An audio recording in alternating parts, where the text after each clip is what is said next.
qui font que les grandes ablutions, le grand bain rituel devient obligatoire. Parmi ces cas-là, à partir du moment où ici il y a présence de ce liquide qui s'appelle al-mani, inna Allah la yastahi min al-haq, c'est-à-dire le sperme, après ici un rapport avec son épouse ou autre, de journée ou bien lors du sommeil.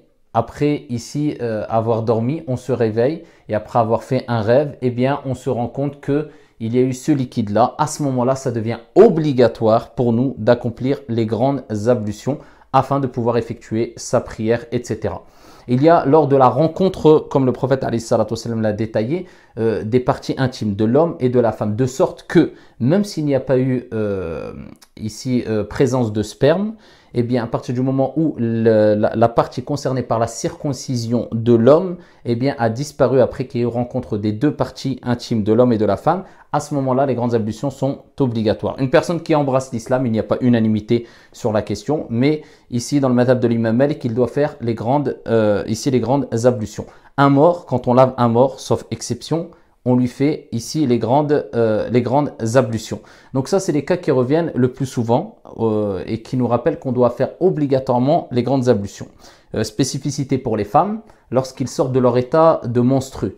Donc quand ils sortent de leur état de menstru, avant d'accomplir la prière, ils doivent faire obligatoirement les grandes ablutions. Lorsqu'ils sortent de la période aussi de an-nifas, c'est-à-dire le sang des louchis, et à unanimité des savants, ici les savants ont considéré le sang des louchis comme le sang des menstrues. Donc elle n'a pas le droit de faire la prière, etc. Tant qu'elle a ce sang-là, elle doit attendre ici qu'elle sorte de cet état, de cette période-là, du sang des louchis, c'est-à-dire le sang qui vient et qui intervient après un accouchement. Ensuite, elle peut faire sa prière. Avant de faire sa prière, elle doit obligatoirement aussi faire ici les grandes ablutions. Contrairement à Damul Istihada. Damul Istihada, c'est le sang de la métrorragie chez les femmes qui connaissent ce type de sang-là.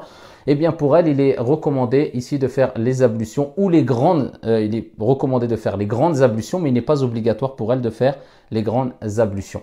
Donc, comment faire les grandes ablutions? Il y a une façon de les faire qui est suffisante, c'est-à-dire un strict minimum à respecter pour qu'il soit valide.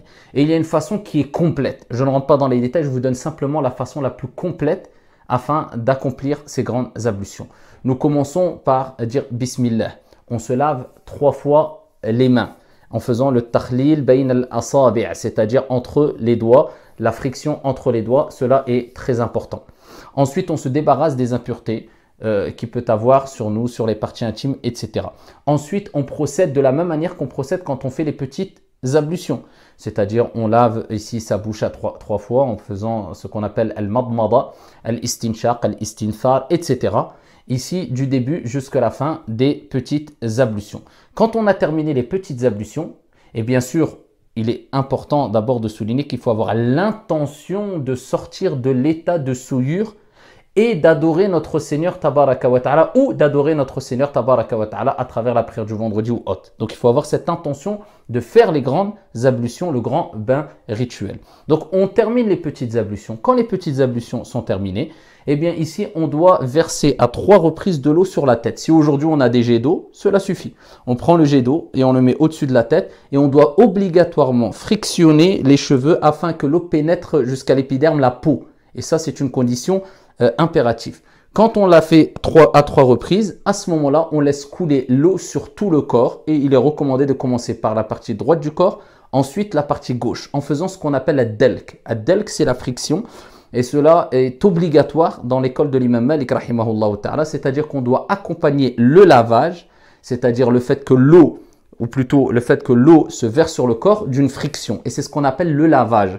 Autrement, cela s'appelle humidifier ou bien asperger d'eau. Mais le lavage, et c'est le terme qu'utilisaient les Arabes, c'était à partir du moment où l'eau était accompagnée d'une sorte de frottement, si on veut. Donc voilà pourquoi il est important d'accompagner ici l'eau qu'on verse sur le corps par une sorte de frottement ou friction sur toutes les parties du corps, sauf bien sûr sans toucher nos parties intimes. Et ici, on le fait selon nos capacités. Les parties qu'on ne peut pas atteindre avec la paume de notre main ou le dos de notre main, ici, on est excusé. Allah tabaraka wa ta'ala dit « Fattaqullaha mastata'tum ».